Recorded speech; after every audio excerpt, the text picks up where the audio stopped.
sanlibutan na dapat pagningningin upang sila'y magabayan. Kadiliman ng kapaligiran, ang munting ilawan ay dapat na mapagmasdan. Pagningin mo ang iyong ilawan upang kadilim ay lumisan. Maging gabay ka ng buong sanlibutan. Akayin mo ang mga taong nasa karimlan. Huwag ka sanang panghinaan at huwag mong hayaan ilawan mo'y maparang munting ilawan sa... Yes, salamat sa Panginoon. Sa ating pong mga kababayan, ang ating pong patuloy na pag-aanyaya dito po sa ating live ay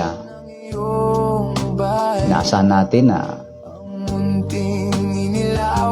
ating pong bigyang daan sa pangalan po ng Panginoon. Muli po isang mapagpalang gabi o araw, umaga o hapon, saan man o anumang oras na marinig ninyo ang tinig ng live na ito.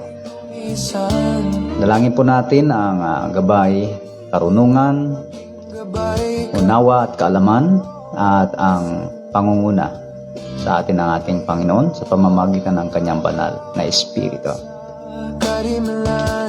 At muli po kapayapaan din sa inyong mga tahanan, sa lahat ng makakarinig. Ang kapayapaan ng Panginoon ay patuloy na sumainyo sa pangalan nating Panginoong Jesucristo.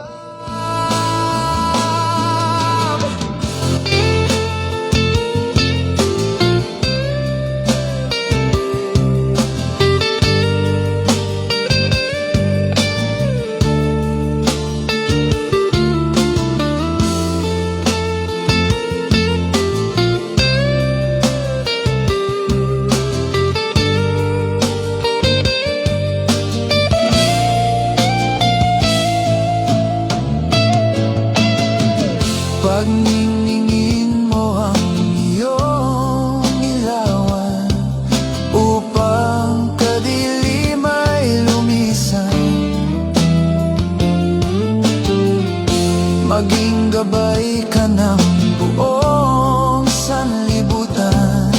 Akayin mo ang mga taong nasa karimlan.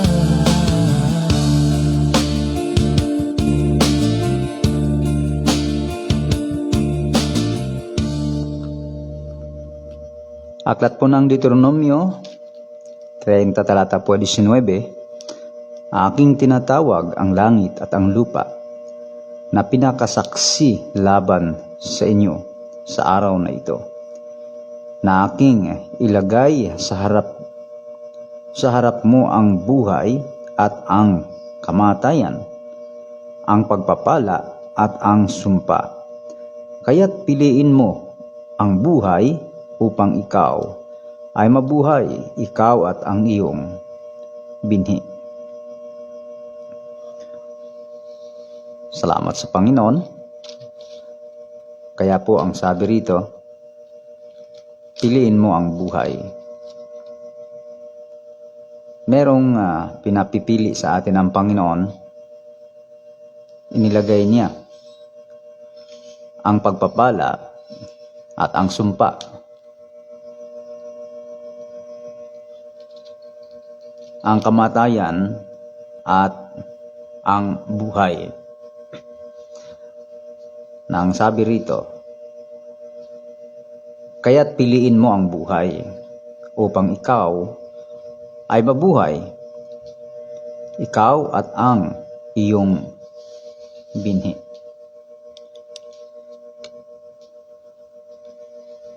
Tayo ay kailangan na pumili. Dahil sa kailangang pumili. Ano po? Hindi pwedeng wala kang pipiliin na gusto mo ang buhay at kamatayan, pagpapala at sumpa. Tanging isa lamang ang maaari mong piliin. Pero ang sabi ng Panginoon, piliin mo ang buhay. At ganoon na rin ang pagpapala, hindi yung sumpa. Tayo ang kailangang pumili. Hindi natin pwedeng sabihin, bahala na ang Diyos. Bahala na ang Panginoon kung saan niya ako dadalhin. Bahala na ang Panginoon kung ano ang gagawin niya sa akin. Ibig sabihin ng piliin, ikaw ang magdesisyon kung ano ang gusto mo sa buhay. Ikaw ang magpasya.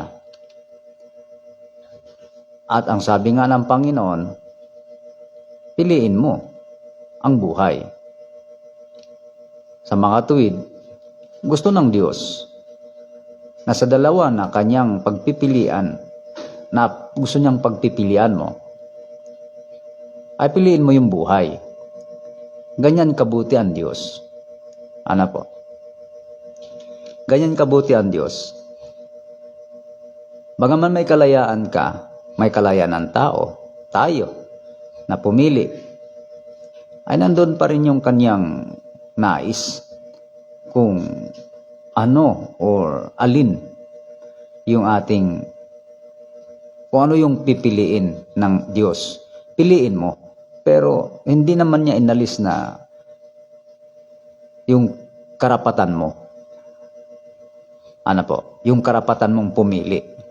Bagaman tayo ay nilikha ng Diyos, at kung tutusin nga po, ang Diyos po ang dapat masunod. Pero bakit kailangan niyang sabihin na inilagay ko sa harap mo ang pagpapala at ang sumpa, ang buhay at ang kamatayan? Ano po? Ibig sabihin lamang doon, mga minamahal, ay sa pagpili ng isang tao, kailangan hindi ka magkamali ng pagpili na maaring magdudulot sa iyo ng hindi mabuti o ito'y sa ikapapahamak mo. Ano po? Dahil yung dalawa ay kabaligtaran ang isa't isa. Kapag pinili mo ang buhay, hindi ka mamamatay.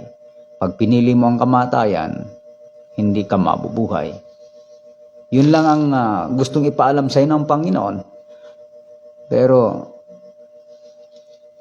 ang gusto ng Diyos, piliin mo yung ikabubuti mo. Ano po? Huwag nating isipin na kahit na gustuhin mo ang mabuti, mapapahamak ka. Hindi ganon. Sabi nga ng iba, tayo ay nakikipagsapalaran. Tayo ay sapalaran sa mundong ito. Hindi pa natin alam kung ano ang magiging kapalaran natin. Pero ang Diyos, andyan na sinabi na niya. Yung maging kapalaran mo, ang tutunan, nandyan na. Pipiliin mo na lang. Kung gusto mong mabuhay, piliin mo ang buhay. Inilagay ni Lord yan. Kung gusto mong mamatay, by darating yung bagay na yon. Pero ang isang tao na nag-iisip ng tama, ang isang tao na may mabuting pasya o desisyon sa buhay, ay pipili yan ng buhay at ng pagpapala. Hindi ng sumpa, hindi ng buhay. Ano po? Hindi yung magsasalita ang isang tao, mamamatay na tayo. Sabay-sabay na tayong mamamatay. Hindi yung ganon. Hindi yung pangarapin mo na mamatay na lahat, pangarapin mo na mga matay na tayo. Sapagkat hindi yun ang kalooban ng Panginoon. Maghintay ka. Maghintay tayo kung kailan ibigay ng Diyos o gawin ng Diyos yung mga bagay na yon, tulad ni Job. Ano po? Kasi ang isang tao na walang ibang pipiliin kundi yung kapahamakan, lalo kung ang isang tao po ay namumuhay sa kasalanan, gusto mong mamatay. Mali na idalangin mo. Mali na hangarin mo na siya ay mamatay. Hindi yan ayon sa kalooban ng Diyos at lalong-lalo na sa ating Panginoong Hesukristo. Dahil ang ating Panginoong Hesukristo naparito hindi para patayin ang masama, kundi upang bigyan ng pagkakataon na talikuran ng masama at upang mabuhay. Ang tao po, ang gusto ng tao, yung masama, patayin na, nang wala ng sagabal, nang hindi na panularan ng tao. Ang tanong, sino ka? Sino tayo? Para gawin natin at hangarin natin ang ganung bagay. Ikaw ba ay katulad ng puso ng Panginoong Jesucristo? Ikaw ang Panginoong Jesucristo nga lang At kung tatanungin mo, ayaw niya. Ayaw niya. Ibinigay niya ang kanyang sarili. Huwag lang mamatay ang masama, kundi upang bigyan ng pagkakataon upang mabuhay.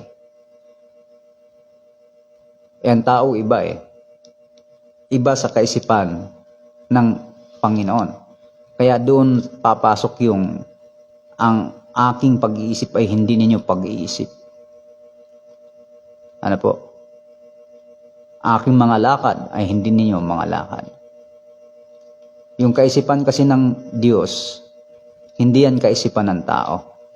Pero ang tanong, ano ang gagawin ng tao kung magkaiba o magkahiwalay ang ninanasa ng tao at ng Diyos? Dapat ang tao ang sumasang-ayon sa Diyos. Hindi mo pwedeng pasang-ayunin mo ang Diyos sa gusto mo.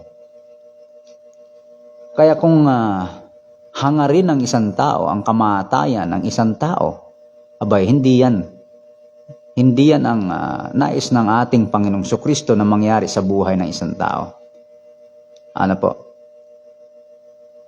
Kung sa lumang tipan ay mayroong ganon na pangyayari na hinahatulan ng kamatayan ang nagkasala, pero hindi pa rin ibig sabihin na walang ibinibigay ng pagkakataon ng Diyos sa lumang tipan. Lalo na sa bagong tipan. Sa bagong tipan, bawal na bawal sa Panginoon. Kahit masama, bawal na bawal na patayin ang masama. Amen? Kung lahat ng tao ay nakaalam nito, nakaalam ng kalooban ng Diyos. At si Kristo nga ay hindi siya nagbigay ng pasya upang hatulan ng kamatayan ang sinuman tao. Kaya mag-ingat, mag-ingat talaga sa ating mga salita, sa ating bibig. Dahil yung mga lumalabas sa bibig, minsan hindi nababantayan. Ay akala ng mga tao, yung mga salita ay wala lang. Basta sinalita ay parang ganun lang. Hindi mo dapat hangarin na mamatay. Alam nyo, may namatay na para sa atin, si Kristo. Diba? Kapag hinangad mong mamatay, hinangad ng tao na siya'y mamatay, ano ang dahilan? Bakit niya isipin yon? Bakit niya hangarin yon? Halimbawa, yung iba, dahil sa masama, dahil sa hindi nila gusto ang isang tao, o ayaw na nilang makita, o ano pang dahilan, hindi na kayang makitang buhay, hindi na kayang apihin ka, hindi mo kayang ikaw ay lapastanganin, o ikaw ay ano. Yun lang po ang isa sa dahilan kung bakit ayaw ng tao na makakita ng taong ganon, gusto niya mamatay ka na lang. Ang ganun kaisipan ay hindi yun naayon sa Panginoon, na hangarin mong mamatay ang sino man tao, hangarin mong mamatay na lang. Ang Diyos nga, hindi niya hinangad yun sa atin. Ang sabi niya, piliin mo. Di ba? Piliin mo ang buhay. Ba't mo hangarin ang kamatayan? Piliin mo ang buhay. Kung ang Diyos nga nagpayo ng ganyan, sino tayo para hindi natin bigyan ng pagpapahalaga yung sinalita ng Panginoon. Yung salitang piliin mo ang buhay, ibig sabihin, huwag mong piliin na mamatay na ang masama. Or kahit na sinong tao, kahit man sarili natin. Kita nyo si Job, bakit kakagatin ko ang aking sariling laman at hindi ko hihintayin ang Panginoon? Diba? Hindi niya ginusto, bagamat hirap na siya. Tayo dito, ang mga tao ay kung makapagsalita sila ay para sumikat, para ikaw ay makikitang, lalo na sa mga kabataan, ang daling ma-brainwash ang mga kabataan. Alam nyo, hindi dapat tayo gumagamit ng sinasabi ng iba'y pang brainwash para lang lalo sa mga wala pag-aanong muwang, yung mga edad na nasa mga 18 hanggang mga ganong edad. Alam niyo, marami pang wala pang mga alam sa buhay yan Walang alam yan sa kung ano lang yung marinig na chismis yan sasabihin na rin nila dahil madaling hikayatin ang mga kaisipan ng mga kabataan. Dahil wala pa gaanong kamuwang-muwang. Marami sa panahon ngayon, ay ang ginagawa ay pang-brainwash. Dahil ang Diablo naman, ganun din ang ginagawa ng Diablo Pero hindi dapat. Kailangan piliin natin kung ano yung mabuti. Piliin mo ang buhay. Yun ang sabi. Kasi pagka ang pinili mo ay kamatayan ng mga tao, abay, alam niyo po, gusto ng Diablo yan Gusto ng kaawayan. Salip ang tao magsisi, salip ang tao magbago, ay patayin na lang. Di ba? Yan ang gusto ng Diablo. Kasi, sabi nga doon, siya isang mamamatay tao at ama. Ito, sa aklat ng John 8 verse 48. Tandaan po natin, ang ating pong patuloy na binibigyang linaw yung kanino ba nang galing o kaninong isip ba yung puro ang buwang bibig ay patay, kamatayan or mamamatay. Kanino ba nang galing yung mga ganong kaisipan? Saan ba nagmula? Dito po sa 8 ng Juan 44. Kayo'y sa inyong amang Diablo. Makinig tayong mabuti. At ang nais ng inyong ama, ang ibig ninyong gawin. Siya'y isang mamamatay tao. Buhat pa ng una. At hindi nananatili sa katotohanan sapagkat walang katotohanan sa kanya. Pagka nagsasalita siya ng kasinungalingan ay nagsasalita siya ng saganang kanya sapagkat siya ay isang sinungaling at ama nito. Anong sabi? Kayo sa inyong amang diablo. Bakit tinawag na kayo sa inyong amang diablo? At ang mga nais ng inyong ama ang siyang ibig ninyong gawin. Ano bang nais ng diablo na siyang ibig naman na gawin ng tao? Siya ay isang mamamatay tao. Ayun. Yun pala yung gawain ng diablo. Pumapatay siya. Mamamatay tao. Hindi siya naghahangad na mabuhay ka. Hindi siya naghahangad na ikaw ay magkaroon ng buhay, kundi mamatay na lang. Yan ang isa sa puso o isa sa kalooban ng kaaway. Yung mamatay ang sino man. Dahil pumapatay siya eh. Ano po? Pumapatay siya. Kabaligtaran kasi sa Diyos, siya ay buhay. Ang Panginoon, sabi niya sa Aklat ng Juan 14:6, ako ang daan, ang buhay, at ang katotohanan. Hindi sinabing, ako si kamatayan. Ako ang pumapatay. O ako ang kamatayan. Bagaman ang Diyos, siya ay mas may karapatang siyang pumatay. Pero, tingnan niyo po payuhan ba naman ng Diyos? Piliin mo ang buhay. Nasa Kanya yung karapatan, wala sa tao. At wala rin sa diablo. Ano po? Tanging ang Diyos lamang ang may karapatang kumitil ng buhay ng isang tao.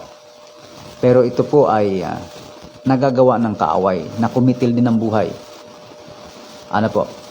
Alam nyo, ang kaaway natin, pwede talagang pumatayan eh. Kahit nga tao, kayang pumatay ng tao. Kaya nga bawal nga ang pagpatay eh, kasi nagagawa ng tao. Pero sa lumang tipan, pag pumatay ang tao, yung aktual na ginagawa ng tao, yung by force or ginagawa niya, aktual na literal na pagpatay, nagagawa ng tao yan. Pero sa bagong tipan, mga minamahal, yung mapuot ka pa lang, yung salitang mapuot, hindi mo pa sinaktan siya physical. Ano po? Dito sa aklat ng Mateo, di po, sa Juan, unang Juan 3,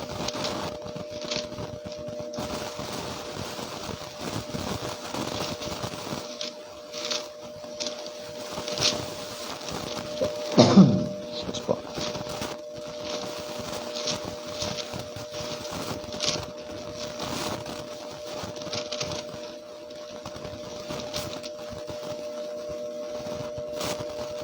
Basahin po natin sa talatang 15.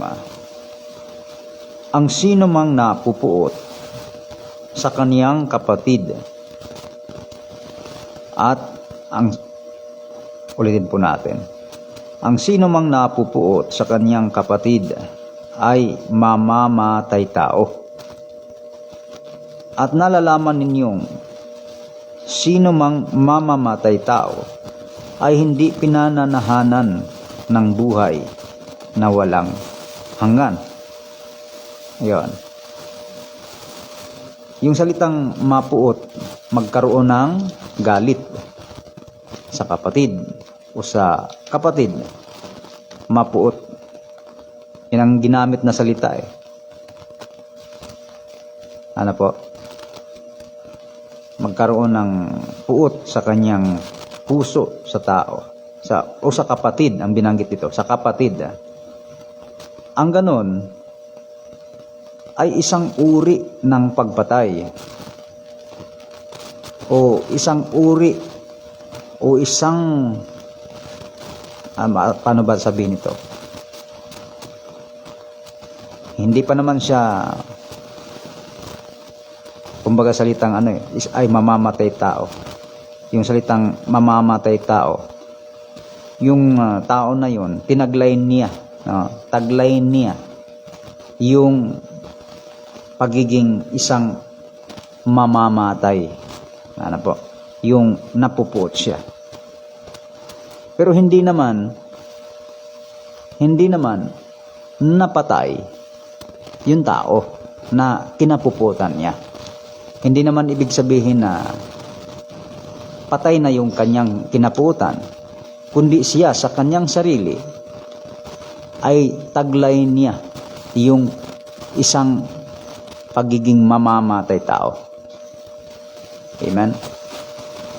Taglay niya ang pagiging isang mamamatay tao. Pero hindi yung tao na kinapupuutan niya ay hindi yun namatay. Ano po? Yun kasing aktual na saksakin mo yung tao. Ano po? Saksakin mo yung tao. Pwede yung tao mamatay. Ano po? At tatawagin kang isang mamamatay tao pag napatay mo siya. Pero sa bagong tipan, yung mapuot ka sa kapatid, tinaglay mo na yung pagiging isang kriminal o isang mamamatay tao kahit hindi mo pa napatay yung kapwa mo. Kasi napuot pa lang eh. Napuot ka. So hindi ka nagkaroon ng pinsala sa iba, pero ikaw mismo sa sarili mo napinsala ka na dahil tinaglay mo na yung pagiging isang mamamatay tao dahil napuot ka. Pero doon sa kapatid o sa sinumang tao halimbawa na kinapuutan mo, hindi naman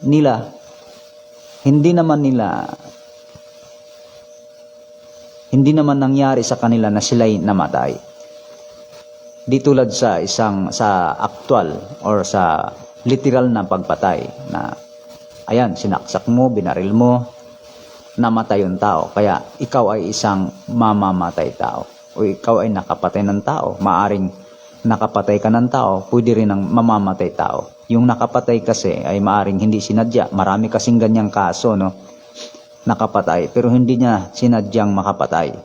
Yun namang sa isang banda ay nakapatay siya. Pinatay niya, namatay yung tao, kaya pinatay niya, kaya namatay yung tao. Pero yun naman ay isang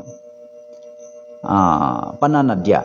Pinatay talaga, intentional na gawain.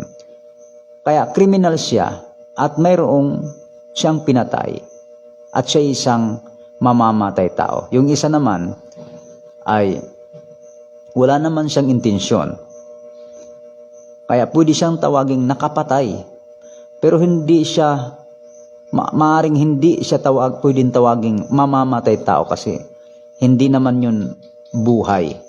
Hindi naman niya buhay yun na pumapatay siya, nakapatay siya. Parang pagsisinungaling. Pag sinabing pagsisinungaling, doon sa salita niya may ginawa siyang pagsisinungaling. Pero hindi mo pwedeng sabihin na yun ay taong sinungaling. Pag sinabing sinungaling, yung tao na yon, gawainan niya ang magsinungaling. Pinamumuhay niya ang pagiging sinungaling. Nagsisinungaling siya, sadyang yun ang kanyang puso. Sinungaling. Siya ay nagsisinungaling. Kaya tawagin mo siyang sinungaling. Pwede siyang tawaging sinungaling doon sa kanyang pamumuhay. Pero kung sa isang pagkakataon ay sa kanyang isang pahayag, nagsalita siya at nagsinungaling, pwedeng sabihin na nakapagsinungaling. O isang uring pagsisinungaling. Ano po? Iba yung sinungaling ka. Dahil yun, nakapagsinungaling. Diba? Iba yung sinungaling kaysa nakapagsinungaling. So, tuloy po natin. Kaya pag napuot ka, ang sabi doon, sa ating binasa, 15, ano po? Ang sino mang napupuot sa kanyang kapatid ay mamamatay tao. Biro nyo, mapuot ka palang, mamamatay tao ka na, pero wala ka pang napatay. Ano po? Wala pang napatay. Pero doon sa kanyang pagkapuot, apektado na agad yung sarili niya. Siya ay isang mamamatay tao na. Ano po? Sapagkat tayo'y at nalalaman ninyong sino mang mamamatay tao ay hindi pinanahanan ng buhay na walang hanggan. So yan po. Kaya yun po lang magtataglay ka ng puot sa tao. Ano po? Kasi sa masamang gawa tayo, sabi nga, doon tayo napupuot. Doon sa masama na gawain. Hindi doon sa tao. Kasi pag sa tao na, na yan Hindi na yun kalaban. Sa kanyang kasamaan, doon tayo. Ano po? Doon tayo napupuot. Pero pag sa tao na, pumapatay ka na. Ngayon. Ibig sabihin, ituturing kang isang mamamatay tao. Kaya, mahirap po pagka hinangad mo palang mamatay ang tao, doon pa lang sa salitang, sana mamatay ka na. Sana mahasagasaan ka. Sana ay tamaan ka ng lintik. Sana ay kung ano-anong mga ganun na paghahangad, mga minamahal. Pamumuhay na yon. Yun ay isang uri na mayroon kang taglay na puot sa puso na hindi mo man siya pinatay aktual at hindi pa siya namatay. Pinapatay mo siya ng iyong salita. Pero hindi ibig sabihin na pinapatay mo siya, napatay mo siya. Ikaw ang nagkasala ng kasalanang pagiging mamamatay tao. Pero hindi mo naman siya napatay ng aktual.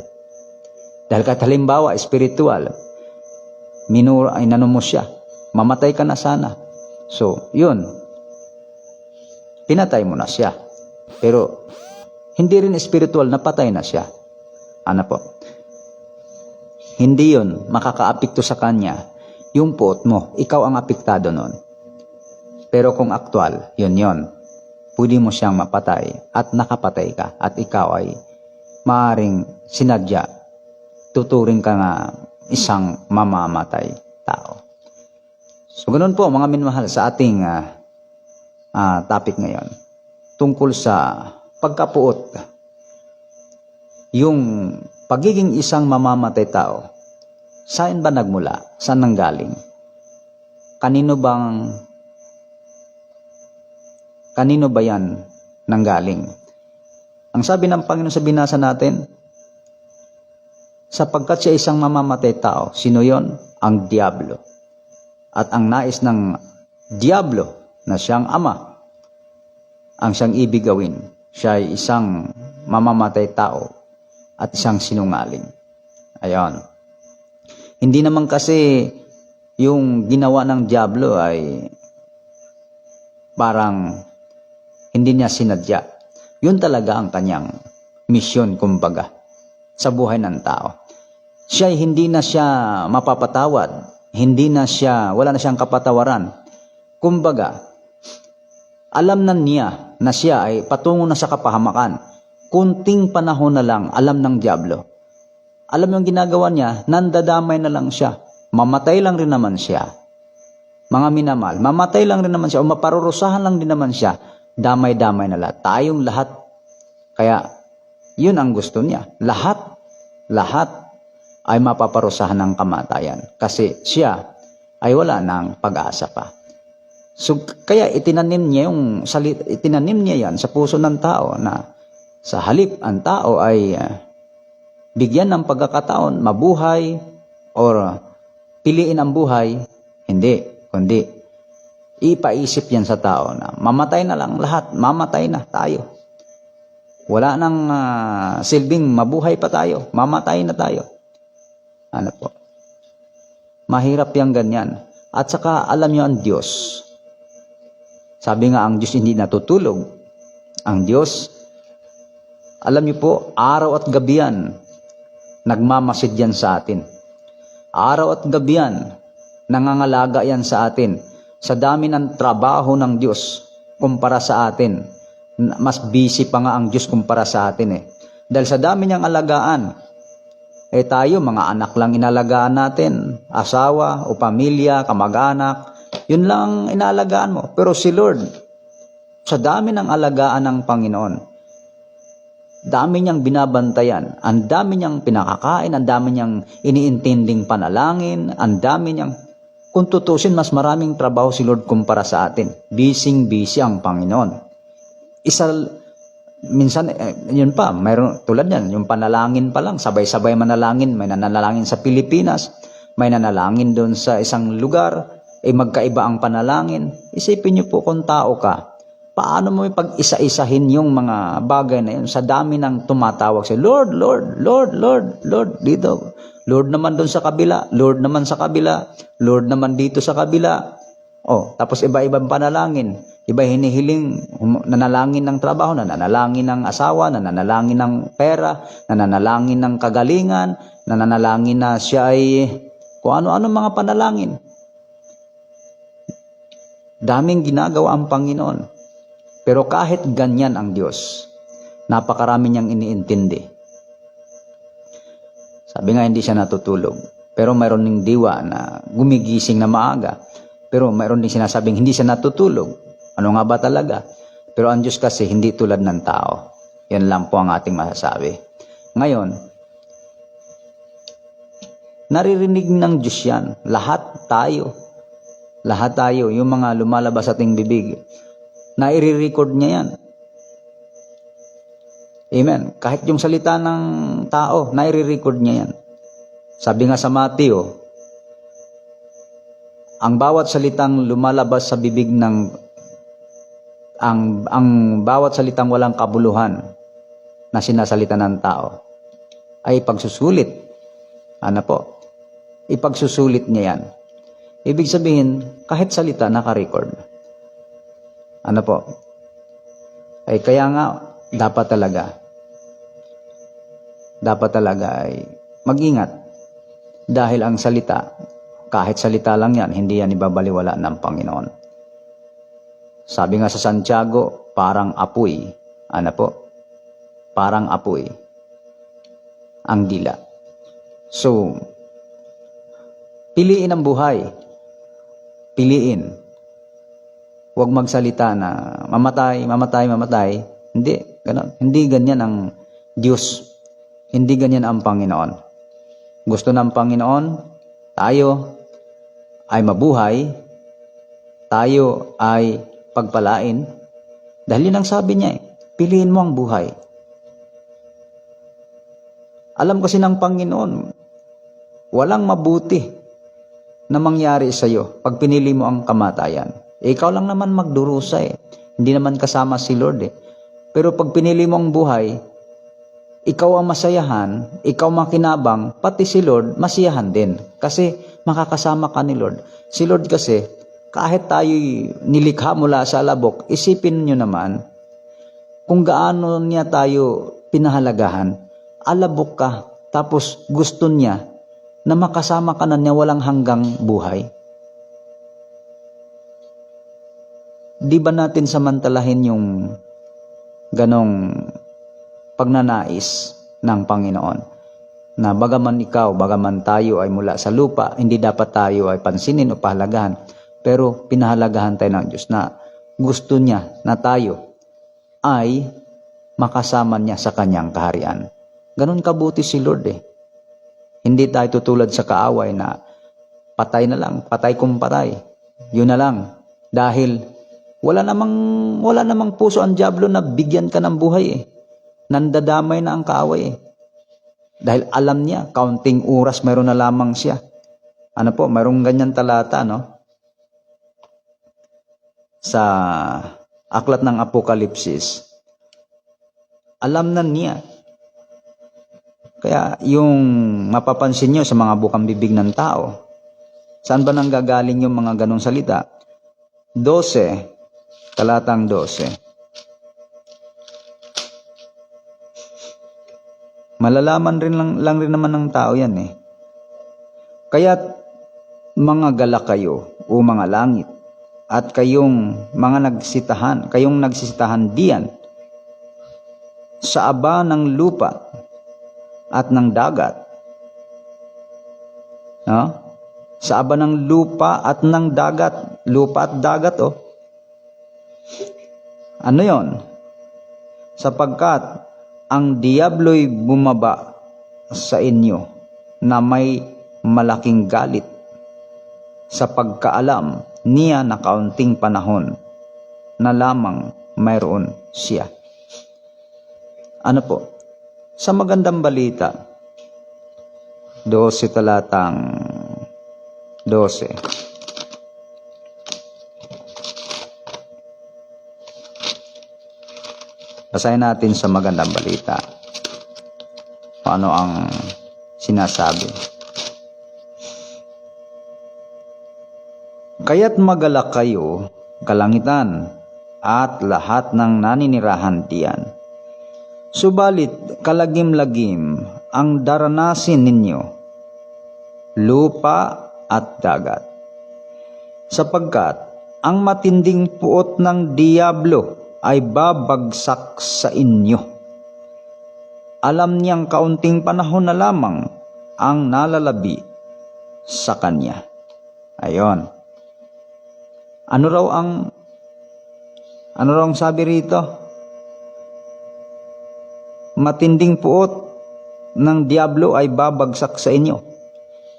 Grabe ang galit niya. Grabe ang galit ng demonyo, ng diablo. Ano? Kunting panahon na lang.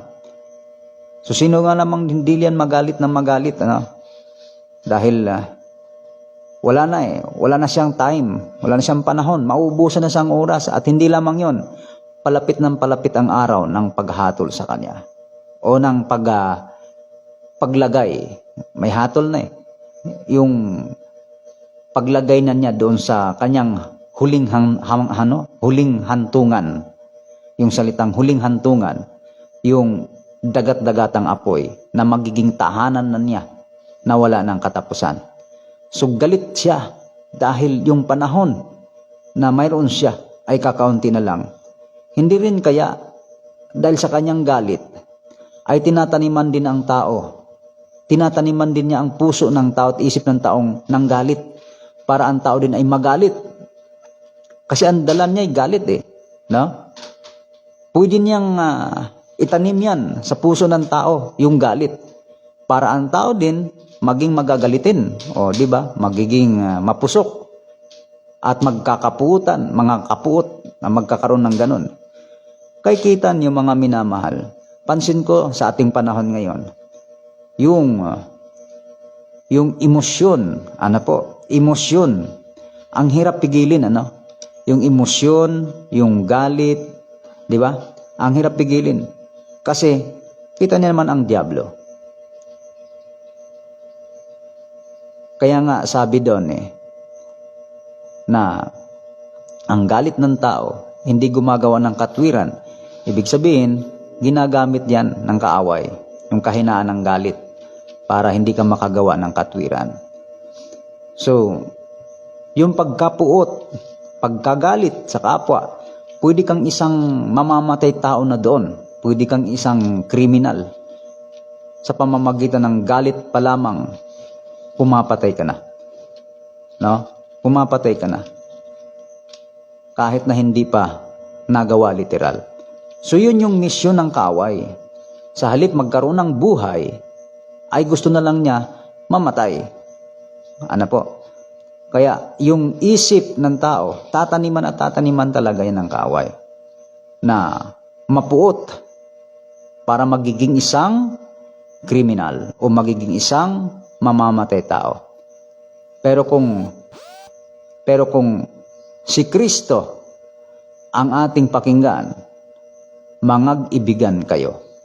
At sabi pa niya, ibigin ninyo ang inyong kaaway. Kasi kabaligtaran ng puot, pag-ibig.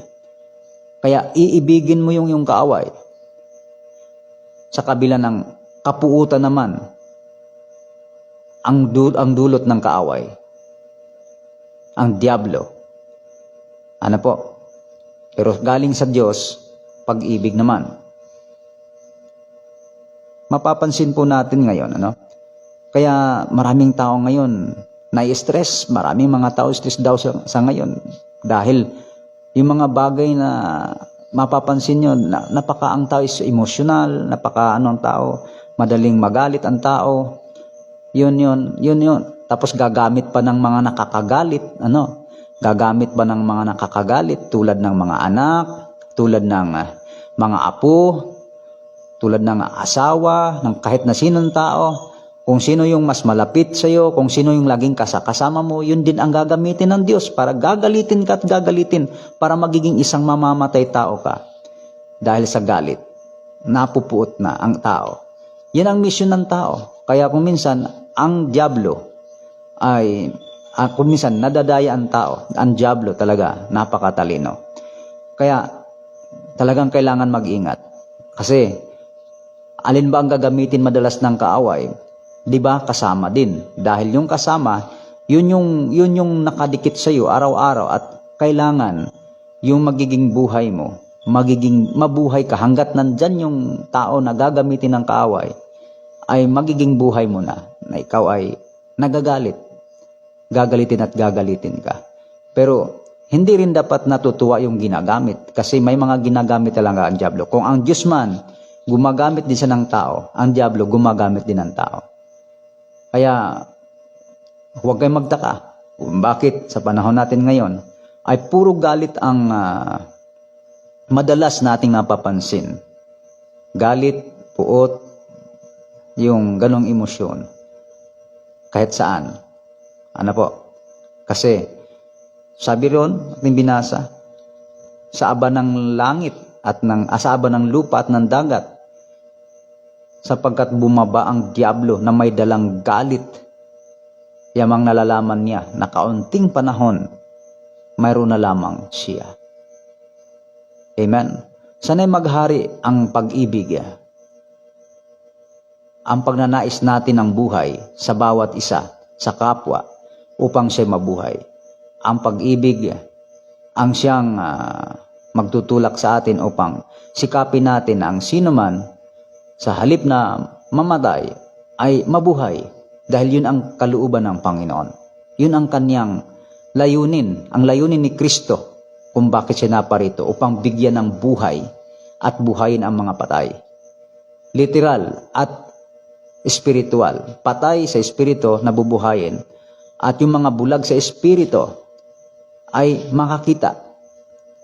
Kaya yung salitang mga bulag ay nakakita, hindi lamang yan physical. Pwedeng maganap yun sa isang tao na dating bulag sa katotohanan, pero dahil nabuksan ang kanyang mata sa katotohanan, nadilat ang kanyang mga mata. At sila rin ay binuhay nang sila'y mga patay dahil sa kanilang mga kasalanan. Kaya sabihin, ikaw ba'y bumuhay na ng isang patay? Ikaw ba ay nagpadilat na ng mata? Ikaw ba ay nagpalakad na ng lumpo? Hindi nila alam yon. Nakakala nila literal yon. Literal na literal lamang ang ibig sabihin ng lahat ng sinasabi doon.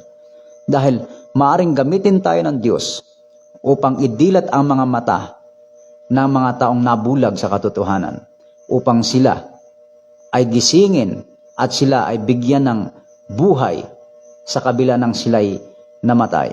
Kaya kapag ikaw ay bukas ng kaisipan ng tao mula sa kadiliman, mula sa pagkatulog, mula sa pagkabulag, nagawa mo yung bagay na yon. Nagawa mo yung bagay na yon. Nakapagpadilat ka, nakabuhay ka ng isang patay, or nagising mo yung mga tulog. At maraming tao na walang kalakas-lakas sa buhay ng tao dahil wala ang Diyos sa kanilang buhay. Tayo pong lahat, hindi natin masasabing tayo mga malalakas. Pero, kung ang Diyos ang magpapalakas sa atin, lalakas tayo. Hindi mo pwede sabihin, malakas ako, mahina ka. Hindi rin po pwede. Dahil lahat tayo ay may mga taglay na kahinaan. Pero, kaya lang tayo malakas, hindi dahil malakas tayo, kundi dahil malakas ang suma sa atin. Malakas ang kasama natin. Sino yon? Walang iba kundi ang Panginoon. Yun ang nagpapalakas at nagpapatibay sa atin. Ang sabi nga mga minamahal, na tayo'y magpakatibay, magpakatatag. So, magiging matalino, isipin na lang natin yung mga taong mga ginagamit ng kaaway para tayo ay yung mapuot o magalit or galitin. Isipin na lang natin na sila'y ginagamit na lamang ng kaaway para tayo pagkasalahin. Pagka ganun naman nating isip, siguro